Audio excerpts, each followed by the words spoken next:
नागपूरमध्ये ड्रग्सच्या विरोधात पोलिसांची मोठी कारवाई। मेडिकल चौक परिसरात एमडी ड्रग्सची तस्करी करणाऱ्या आरोपीला रंगेहात अटक।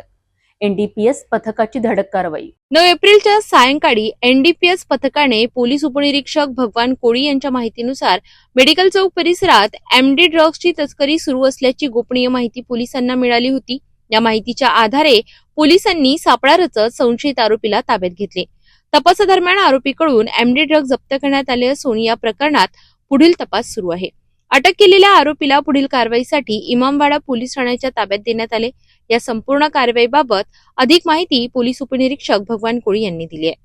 पेट्रोलिंग करत असताना मेडिकल चौकात आम्हाला एक वाहन संशयित आढळून आले। ते वाहनाचा नंबर सांगता MH02CW1604 हे वाहन संशयित आम्हाला दिसलं, म्हणून साहेबांनी आम्हाला आदेश केला की ह्या वाहनाचा पिछा करा। आम्ही त्याचा पिछा करत असताना आम्ही त्याला पकडलं आणि पकडलं असताना त्याला चालकाला नाव विचारलं असता किंवा त्याने तू का थांबला नाही या बाबत विचारणा केली असता त्याने उडवळीचे उत्तर दिले। आमचा संशय बळकावला आणि म्हणून आम्ही 255 त्या ठिकाणी बोलून त्याची झडती घेतली असता त्याच्या ताब्यात 6 ग्रॅम एमडी मिळून आले, ज्याची किंमत 30,000 रुपये आहे। आणि त्याचप्रमाणे त्याच्यासोबत 3 मोबाईल मिळून आले।